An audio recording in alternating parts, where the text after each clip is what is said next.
자, 지금부터 이제 주기율표라고 하면 우리가 보통 이제 그냥 그 1번부터 20번까지 암기만 시키는데 이제 그렇게 하는 것보다는 그 주기율표 탄생 배경부터 좀 알아보도록 하겠습니다. 자, 그러면 이 우주라는 것부터 먼저 생각을 해봐야 되는데, 자, 빅뱅. 자, 우리 많이 들어봤을 법한 일입니다. 빅뱅. 자, 빅뱅은 뭐냐 하면 커다란 폭발을 의미하는 거예요. 어마어마한 폭발이 생겼어요. 에너지가 생겼다고요. 자, 그래서 이 당시에 아무것도 없었던 우주에 빅뱅이라고 한 대폭발이 생기면서 네 가지 상호작용하는 힘이 생겨난 거예요. 그 첫 번째가 뭐냐면 강한 핵력,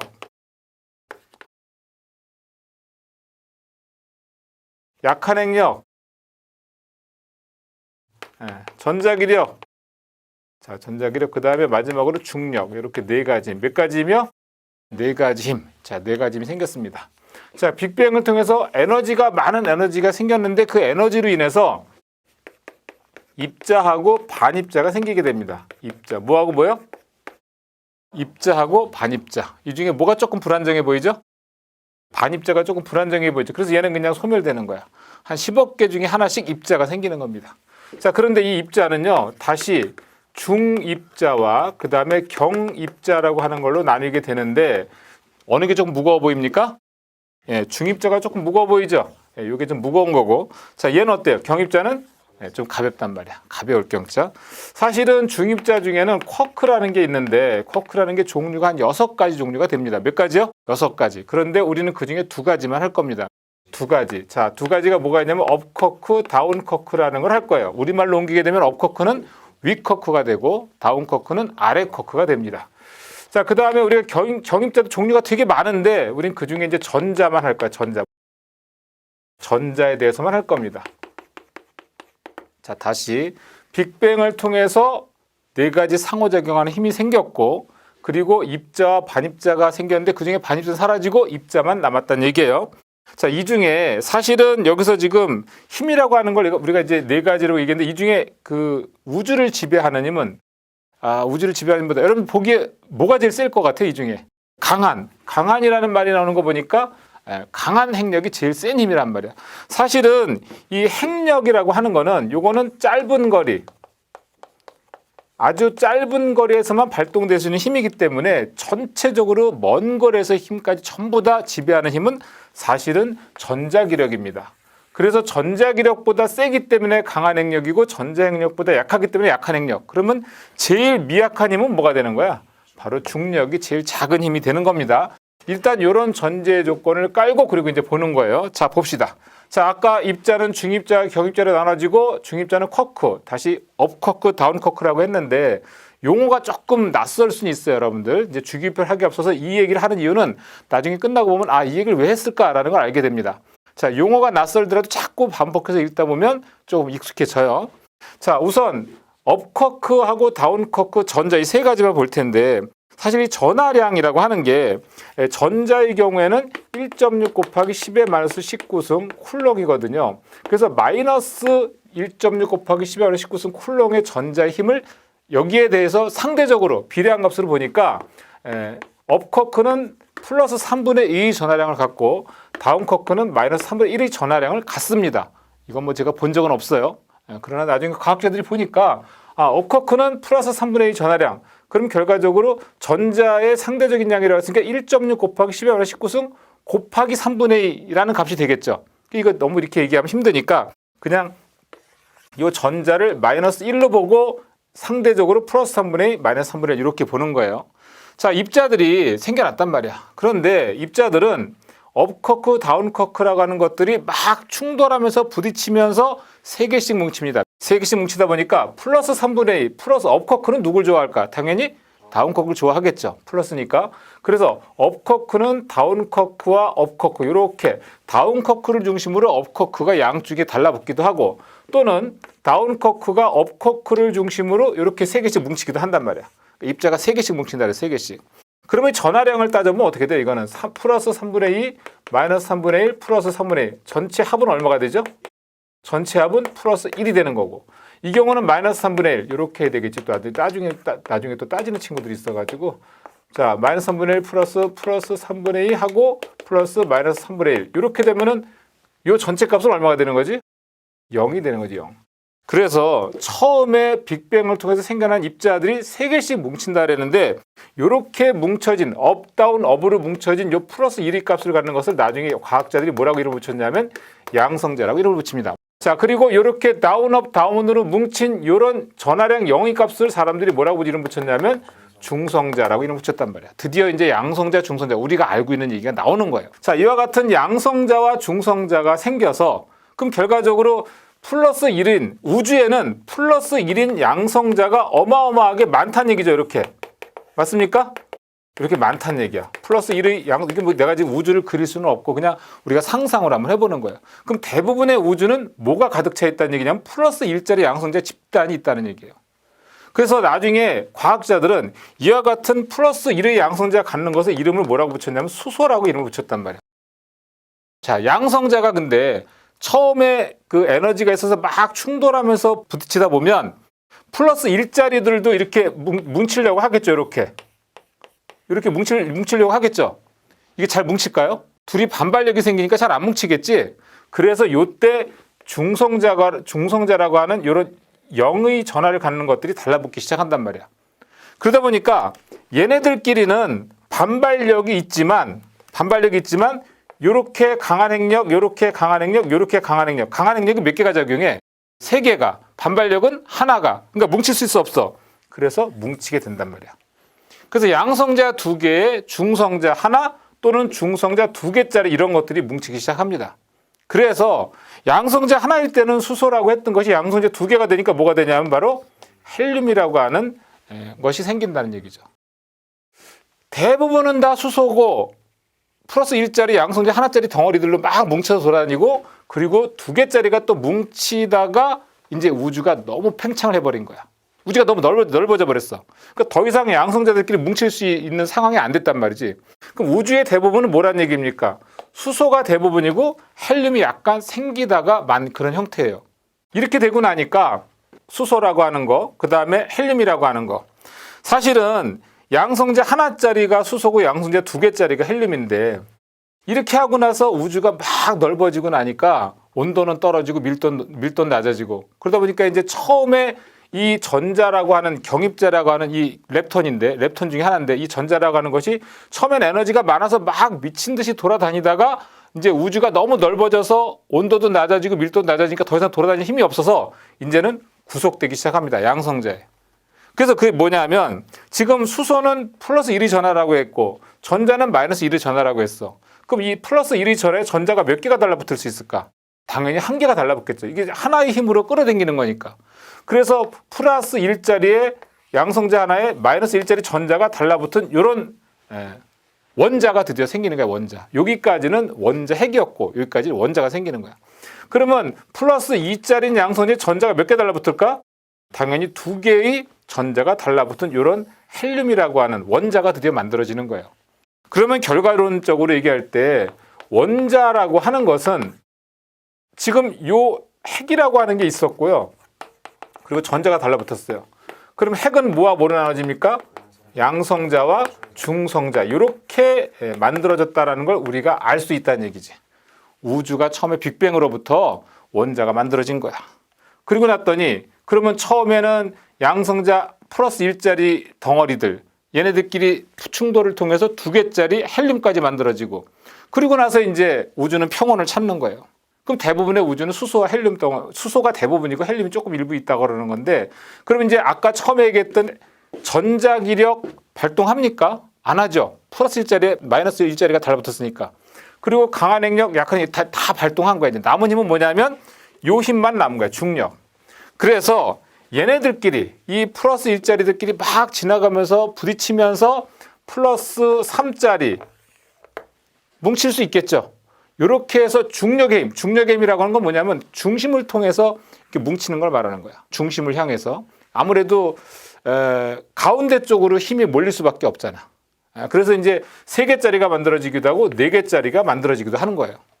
그렇게 해서 우리가 나중에 과학자들이 이름 붙인 건 양성자 3개짜리를 리튬이라고 하고 양성 4개짜리를 베릴륨 이렇게 얘기를 하는 겁니다.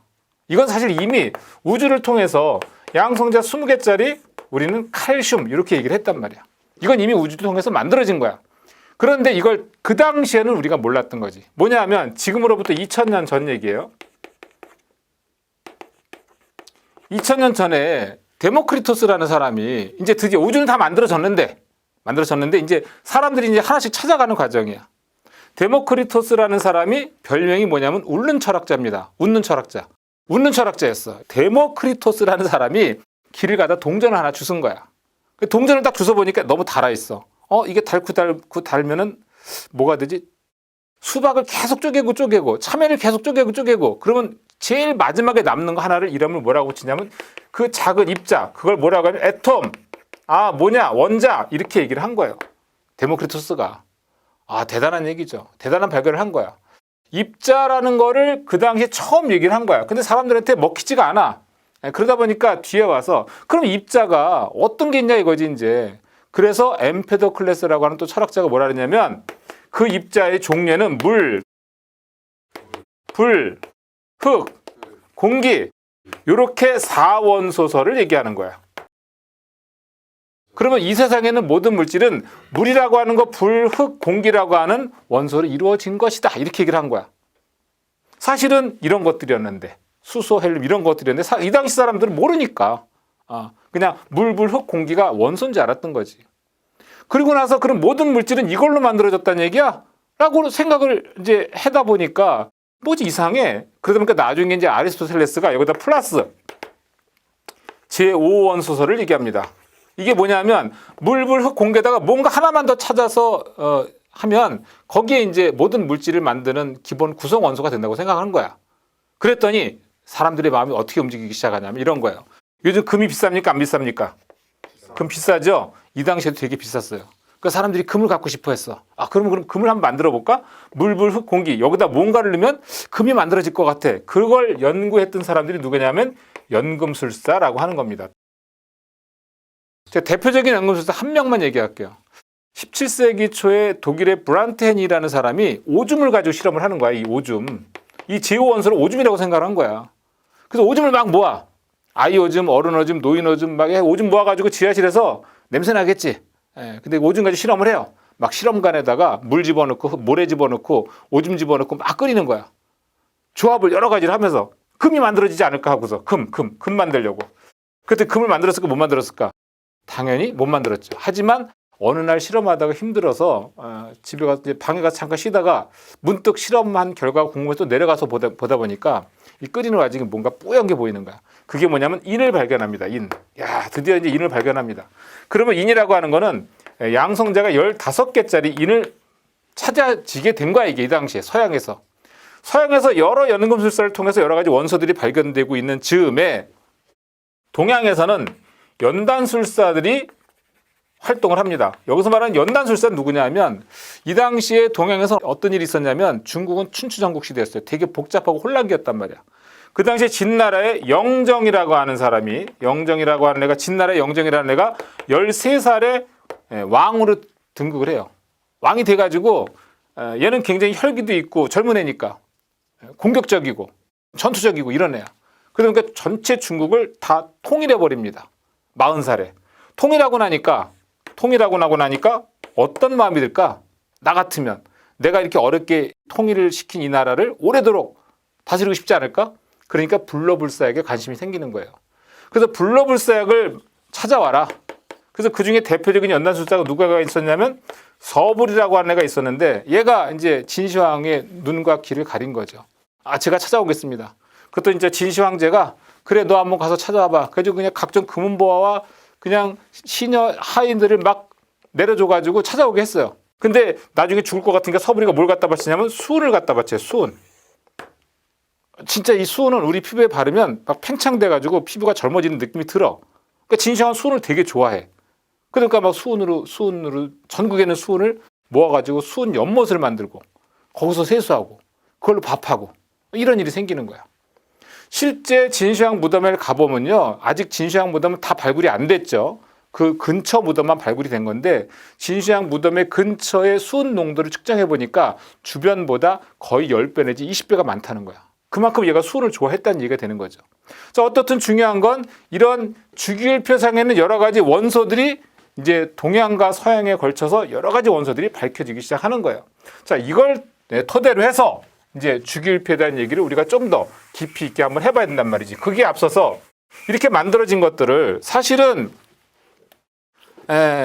원자의 모형에 대해서 보어라는 사람이 그래 핵을 중심으로 양성자, 중성자가 있다는 것도 알게 됐고 그 다음에 전자의 존재도 알게 됐는데 톰슨이라는 사람이 전자를 발견하고 러더포드라는 사람이 핵을 발견을 하고 이렇게 중간중간에 이제 여러 과학자들이 이제 이런 그 원자의 생긴 모습을 알게 됐거든. 그러다가 나중에 이제 보어라는 사람이 드디어 원자는 어떻게 생긴 거냐면 핵을 중심으로 이렇게 전자가 돌고 있는 형태야. 이걸 발표합니다. 이걸 발표해요. 그래서 보어라는 사람이 핵을 중심으로 전자가 도는 것도 하나의 궤도가 있는 게 아니라 여러 개의 궤도가 있다는 것을 얘기를 하는 겁니다. 이렇게 첫 번째 궤도를 K, 두 번째 궤도를 L, 세 번째 궤도를 M 이런 식으로 궤도가 있다라는 걸 얘기를 해요. 그럼 진짜로 이게 K 궤도라는 건가? 그건 아니에요. 이 당시에 K라고 그냥 명명을 했을 뿐이야. 그냥 이 앞에는요. 사실은 이 당시에 발견했던 과학자들은 이 앞에 또 다른 뭔가 껍질이 있을지 모른다고 생각해서 그냥 K부터 이름을 지은 거야. 만약에 우리나라 사람들이 이걸 발견했다고 하면 뭐라고 붙였을까? 뭐 가나다라 마바 사부터 시작했을까? 사자차 이렇게? 되게 좋았겠지. 어떻든 우리나라 사람이 발견한 게 아니기 때문에 외국 사람이. 그래서 보어라는 사람이 핵을 중심으로 전자가 이렇게 돌고 있다라고 했는데 이 전자가 돌 때는 일정한 개수. 그래서 처음 궤도에는 전자가 2개, 8개, 18개, 32개 이렇게 돈다고 봤는데 앞으로 우리는 원자번호 20번까지 위주로 할 거기 때문에 일단은 지금은 그냥 여러분들은 288로 기억하세요. 뭐라고요? 288. 전자가 돌 때는 288로 돈다. 요것만 일단 기억을 하시고 그 다음에 우리가 처음에 수소라고 하는 게 양성자 하나라 그랬단 말이야. 근데 사실은 영국의 모질리라는 사람이 이런 그 주기율표를 만들려고 하다 보니까 원소들의 규칙을 한번 찾아보니까 양성자 같은 게 하나도 없다는 걸 알게 된 거예요. 그래서 양성자가 같은 게 하나도 없으니까 양성자 순서대로 원자 번호를 매겨놓은 게 지금의 원자 주기율표야. 그래서 양성자가 수소는 하나니까 원자 번호 몇 번? 1번이 되는 거고 리튬의 양성자는 몇 개? 3개니까 3번인 거고 그 다음에 나트륨의 양성자가 11개니까 11번 칼륨의 양성자가 19개니까 19번 이렇게 이름을 붙인 거예요. 그리고 그 다음에 베릴륨, 마그네슘, 칼슘 자 이렇게 되는 거죠. 얘가 4개, 12개, 20개 우선 요것만 볼게요. 그 다음에 좀 더 자세하게 다시 보겠습니다. 그래서 얘가 양성자가 하나니까 원자 번호 1번이란 말이야. 그러면 수소라는 원자핵을 중심으로 전자가 하나가 돌겠죠. 이렇게. 그 다음에 리튬은 처음에 몇 개 돌까? 우리 얘기했죠. 핵을 중심으로 전자 처음에 몇 개 돈다고? 2개. 그 다음에 몇 개 돌까? 하나가 도는 거죠. 그 다음에 나트륨 어떻게 돼요? 2개, 8개, 하나가 도는 거고. 칼륨 어떻게 돼? 2개, 8개, 8개, 하나가 도는 거야. 이렇게. 마지막에 전자가 하나씩 도니까 일적 원소가 되는 겁니다. 이 주기율표가 만들어진 배경을 우리가 지금 얘기하고 있는 거야. 그리고 우리는 사실 핵을 중심으로 전자가 도는 이 궤도를 껍질이라고 하는데 껍질. 첫 번째 껍질에서 끝난 수소는 1주기가 되는 거고 두 번째 껍질에서 끝난 리튬은 2주기가 되는 거고 세 번째 껍질에서 끝난 나트륨은 3주기가 되는 거야. 그리고 네 번째 껍질에서 끝난 칼륨은 4주기가 되는 거야. 이렇게. 그러면 우리가 원자 핵을 중심으로 맨 바깥쪽에 몇 개냐라는 걸 가지고 족을 정했고 몇 번째 껍질에서 끝나느냐라는 걸 가지고 주기를 정한 거란 말이야. 하나 더. 베릴륨이 두 개가 되는 거 맞죠? 마그네슘 어떻게 돼? 2개, 8개, 2개. 칼슘은 2개, 8개, 8개, 2개. 마지막에 2개씩 남았으니까 이적 원소가 되는 거고. 그리고 얘네들은 채우다가 두 번째에서 끝났으니까 2주기, 3주기, 4주기 이렇게 된 거예요. 그래서 보어의 이 원자 모형을 가지고 주기율표가 만들어졌다. 이렇게 해도 과언은 아닙니다. 사실은 영국의 모질리라는 사람이 주기율표를 만들 당시에 20살 때인가 만들었다고 하는데 이 사람 그 20살 때 주기율표 만들었으니까 대단한 사람이죠. 그리고 23살인가 대학 교수가 됐다고 어마어마한 주기율표 만들었으니까 당연히 노벨상을 받았겠죠. 하지만 이 사람은 노벨상을 못 받았어요. 왜냐하면 세계 전쟁에 나가서 총 맞아 죽었거든. 노벨상은 사망한 사람한테는 주지 않는다는 규칙이 있어가지고 결국 못 받아요. 우리가 어떻든 왜 1족이고 왜 2족인지에 대한 설명을 한 겁니다. 좀 더 자세한 얘기를 알아보도록 하겠습니다. 자, 우리 좀 전에 빅뱅으로부터 원자들이 생긴 걸 우리 공부를 했잖아. 그래서 이제 내가 지금 주기율표를 미리 써놨어. 한번 이렇게 써놨는데 얘들을 우리가 좀 더 자세하게 알아볼 필요가 있는 거야. 자, 수소는 왜 원자번호 1번이 됐을까? 양성자가 1개라서. 자, 리튬은 왜 원자번호 3번이 됐을까? 양성자가 3개라서. 그러니까 결과적으로는 원자 번호라고 하는 것은 곧 양성자 개수가 되는 거야. 양성자 개수가 되는 거고, 우리가 플러스 1의 양성자에 전자 몇 개 붙는다 그랬지? 하나가 붙는다 그랬고, 플러스 2의 양성자 전자 몇 개 붙어? 2개. 결과적으로 양성자 개수는 결과적으로 뭐가 되냐면 전자수, 이렇게 얘기를 할 수 있는 거야. 맞지? 자, 그 다음에 질량수라고 하는 것은, 그러면 결과적으로 질량수는 양성자수하고 중성자수를 더한 다음에 여기다가 전자까지 다 더하면 전체 질량수가 될 거 아니야? 그런데 이 질량수는요, 거의 무게가 없어요.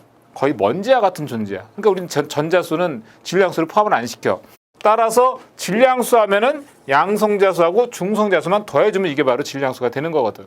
자, 그 다음에 우리가 이제 이거를 암기를 좀 해야 되는데, 사실은 1번부터 20번까지만 해주면 되긴 되는데, 산업기사에서는 주로 여기 밑에 있는 것들도 좀 물어보기도 하거든. 같이 알아둬야 돼.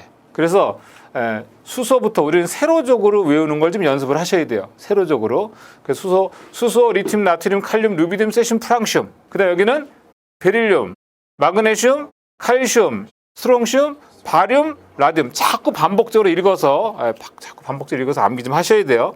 자, 그래서 붕소, 알루미늄, 탄소, 규소, 질소, 인, 산소황, 불소, 염소, 브롬, 요드, 아스타틴. 요 불소는 옛날 말이야. 사실은 요즘 플로린이라고 하는데 불소가 일본 말이라서 요즘 안 써요. 그렇지만 우리는 아직은 같이 알아둬야 돼. 그다음에 염소, 크로린, 브롬을 이제 소방하는 사람들, 위험을 하는 사람들은 취소라고도 같이 알아둬야 돼. 자, 요드, 요건 옥소, 아스타틴, 아직 우리말이 없어요. 그래서 이제 플로린, 염소, 취소, 옥소, 아스타틴 또는 플로린, 염소, 브롬, 요드, 아스타틴 이렇게 같이 알아두시고, 그 다음에 이쪽에 헬륨, 네온, 아르곤, 크립톤, 크세론, 라돈. 자, 요거는요, 본강 들어가기 전에 요거는 완벽하게 연습 여러 번 해가지고 암기한 다음에 이제 수업에 들어오셔야 됩니다. 자, 그 다음에 이제 여기 볼게요. 지금 수소하고 리튬하고 나트륨하고 칼륨, 얘네들 원자 번호가 이렇게 매겨져 있잖아. 요거 이제 원자 번호 매겨져 있는데, 이 원자 번호를 좀 쉽게 하는 방법을 가르쳐 드릴게. 자, 이거 일단은 요건 왜 그런지 나중에 주기율표 가면 우리가 이제 2강인가 거기에서 나중에 가서 2장에 가면 주기율표에 가서 왜 이렇게 되는지를 좀 더 자세하게 알 수가 있어요. 자, 288, 18, 32. 욕하고 싶을 때는 그냥 288 한 다음에 여기를 좀 강조해서 읽으면 여기 저절로 되는 거니까 좀 스트레스가 풀리겠지. 자, 1에다가 2 더하니까 얼마 됐어? 3에다가 8 더하니까 11에다가 8 더하니까 19에다 18 더하니까 37, 37에 18 더하니까 50에다 32 더하니까 87 이렇게 되는 거야.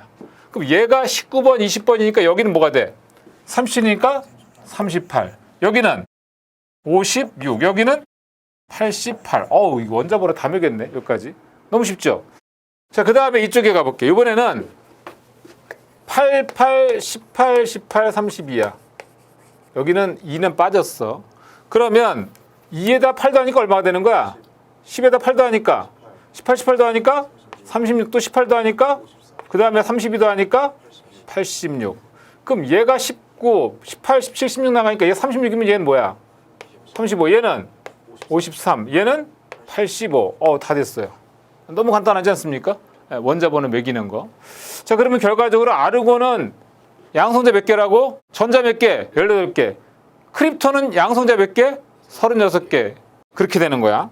자, 그 다음에 질량수 같은 경우에는 질량수는 수배, 질, 염, 알 요 5가지를 제외한 나머지 원자번호 1번부터 20번까지 질량수는 짝수 번호면은 곱하기 2, 홀수 번호면은 곱하기 2 플러스 1 하면은 이게 바로 원자량이 됩니다.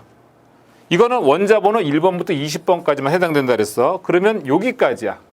자, 그럼 예외적인 것만 적어볼까? 예외, 수소, 베릴륨, 수배, 질, 염, 알. 얘는 예외. 나머진 다 유기칙. 그러면 헬륨은 짝수니까 원자량 얼마 될까? 4가 되겠지. 자, 여기 리튬은 3이면은 원자량 뭐가 될까? 자, 붕소는 5번이면 원자량 얼마 돼요? 얘는 12, 얘는 16, 19, 20. 나트륨이 23, 마그네슘이 24, 얘가 27, 28, 31, 32, 그리고 칼륨이 39, 칼슘이 40. 이렇게 되는 겁니다. 자, 얘네들은 예외라 그랬어요. 자, 수소는 원자번 1번 홀수면 곱하기 플러스 1하면 3이라 해야 되잖아. 3이 아니라 1이란 말이야. 1. 그리고 여기는 9, 여기는 14, 여기는 35.5, 여기는 40. 예외 5개만 암기하시면 돼요. 나머지는 저 규칙에 다 따르는 거예요. 이건 암기하셔야 돼요. 자, 그 다음에 요 왼쪽에 있는 것들은 이렇게 한번 볼게요. 이렇게. 자, 볼게요. 처음에 하나 도는 거 아니야? 얘들은 2개 하나 도는 거지. 나트륨은 2개, 8개 하나가 도는 거, 그지? 칼륨은 2개, 8개, 8개 하나가 도는 거야. 자, 하나, 둘, 셋, 넷, 5번째 하나. 하나, 둘, 셋, 넷, 5, 6번째 하나. 하나, 둘, 셋, 넷, 5, 6, 7번째 하나 도는 거야. 왜? 7주기 원소니까. 마지막에 하나씩 남기는 거라서 플러스 1까지 항직은 원소가 되는 거야, 얘네들은. 일족 원소들은. 왜냐하면 핵을 중심으로 전자가 이렇게 돌잖아. 전자가 이렇게 도는데 마지막 가전자의 8개를 채우고자 하는 게 얘네들의 목표야. 그래야 제일 안정해. 이걸 우리가 일명 옥테트 룰이라는 표현을 씁니다. 뭐라고요? 옥테트 룰은 마지막 가전자를 8개를 채우고자 싶어.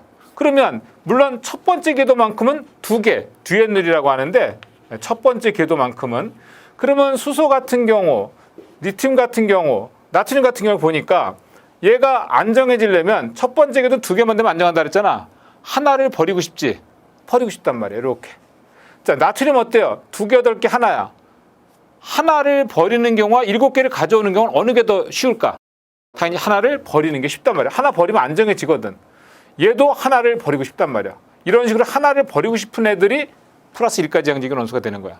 이걸 우리가 나중에 알카리족 이렇게 얘기를 하거든요. 주기율 표시간에 다시 한 번 더 설명드리겠습니다. 자, 알카리족이라고 하고 그 다음에 이족 원소들은 처음에 2개 채우고 그 다음에 2개 남는 거고 마그네슘 2개, 8개 몇 개 남아? 2개. 칼슘 2개, 8개, 8개, 2개. 마지막에 2개 남기는 것들이니까 얘네들은 안정해지려면 전자를 6개를 받아서 8개가 되든지 2개를 버리거나 그래서 얘네들은 플러스 2까지 양직인 원소가 되는 거야. 자, 얘네들은 2개, 3개 여기는 2개, 8개, 3개가 됐어. 어떻게 되지? 안정해지려면 당연히 3개를 버려야 안정해지는 애들이야. 맞습니까? 그렇게 따지면 얘네들은 어떻게 될까? 전자를 4개를 버려도 되고 4개를 받아도 되죠. 보세요. 탄소는 2개, 4개고 실리콘 2개, 8개, 4개였단 말이야. 4개 버려도 8개 되는 거고 4개 받아도 8개 되잖아. 그러니까 버리는 거는 플러스로 표시하고 받는 건 마이너스로 표시해. 이해합니까? 자, 우리가 이런 얘기를 했었죠. 예를 들어서 나트륨이 지금 어떻게 됐냐면 나트륨이 11개짜리인데 처음에 2개 채우고 8개 채우고 하나가 채워졌잖아. 이 양성자 몇 개야? 전자 몇 개야? 그러면 전기적으로는 중성이지. 이런 거는 그럼 얘는 전기적으로 중성인데 전자를 하나 버리는 순간 얘는 Na 플러스라고 하는 이온이 되는 거야. 요건 다른 거야. 요건 금속 나트륨이고 얘는 나트륨 이온이 되는 거야. 우리가 이렇게 전자를 버리거나 받는 관계를 받으면 이온이라고 얘기하거든. 자, 그럼 여기 한번 볼까? 질소는 2개, 5개 됐고 이는 2개, 8개, 5개 됐단 말이야. 5개씩 남았어. 안정해지려면 5개를 버리거나 3개를 받아오거나 그래서 얘네들은 플러스 5가거나 마이너스 3가거나 이렇게 되는 거야. 사실은 플러스 5가보다는 마이너스 3가적인 경향이 더 강하겠지. 예. 그렇지만 어떤 플러스 5가적인 경향도 있는 거야. 그럼 얘네들은 어떻게 될까? 당연히 플러스 6가 또는 마이너스 2가. 얘가 더 강해. 얘도 이게 더 강한 거야. 나중에 이제 왜 저렇게 썼는지 설명을 드릴게요. 그리고 17적 원소 같은 경우에는 무조건 전자 버리려고 하는 애들이 강한 거야. 예를 들면 플루오린 같은 경우. 자, 플루오린은 9개란 말이야, 전자가. 처음에 몇 개 채워? 2개, 7개. 양성자 몇 개야? 9개. 전자 몇 개야? 9개. 그러면 전기적으로 중성이지. 그러니까 안정해지려면 전자를 어떻게 돼? 충돌을 통해서 하나 받아오려고 한단 말이야. 그럼 전자를 받아오게 되면 얘는 마이너스 1가적인 성향을 지니는 거야. 그럼 얘는 플루오린이고 얘는 플루오린 이온이 되는 거야. 이렇게 마이너스가 붙으면 전자 하나 받아오면 마이너스 1가, 2개 받아오면 마이너스 2가가 되는 거거든. 자, 어떻든 이렇게 해서 얘네들은 전자를 버리고자 하는 성향의 애들, 얘들은 전자를 받아오고자 하는 성향이 있는 애들이야. 그 중에서 얘네들은요, 보세요. 처음에 2개 채고 끝났지. 얘는 2개, 8개. 여기는 어떻게 돼? 2개, 8개, 8개. 꽉꽉 차잖아. 마지막 가전자를 꽉꽉 채웠기 때문에 전자가 남지도 않고 모자라지도 않고, 그래서 우리가 이제 영족, 비활성 기체 이런 표현을 쓰는 거야. 그래서 요거는 사실은 얘네들은 화학적 성질하고는 관계가 없는 애들이야. 우리가 보통 화학적 성질 그러면 어떤 성질이 있을까라고 물어보게 되잖아.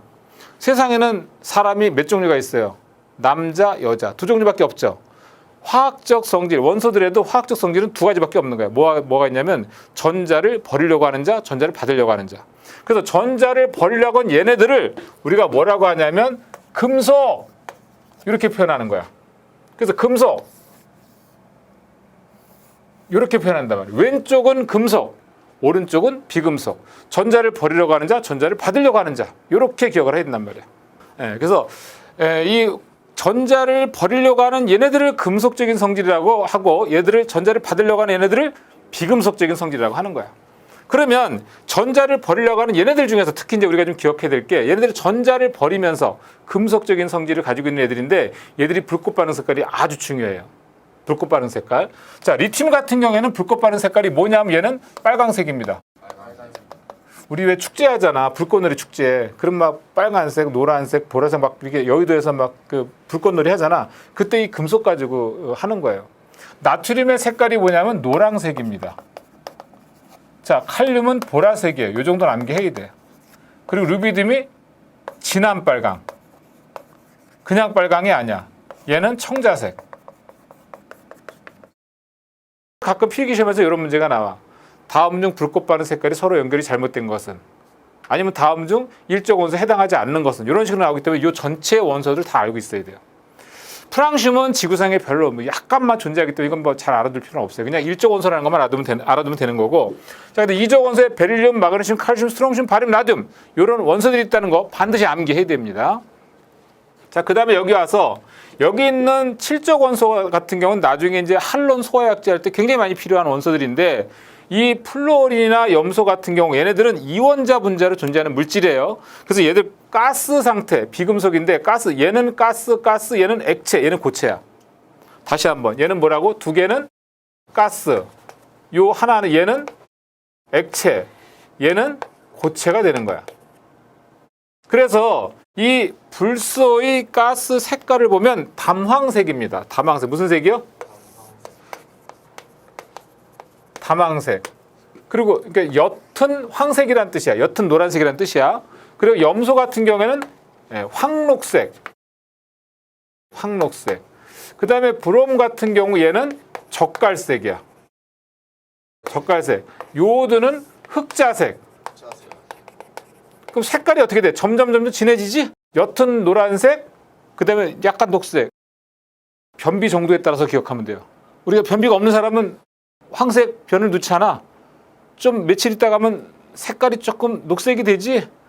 한 일주일 있다가 봐, 갈색 되지. 한 열흘 있다가 봐, 까만색 나오지. 좀 지저분하긴 하지만 이건 바로 변비 색깔하고 연결된다고 생각하면 외우기 쉬워요. 담황색, 황록색, 젓갈색, 흑자색. 이것도 시험에서 가끔 나오니까 암기. 되겠습니까?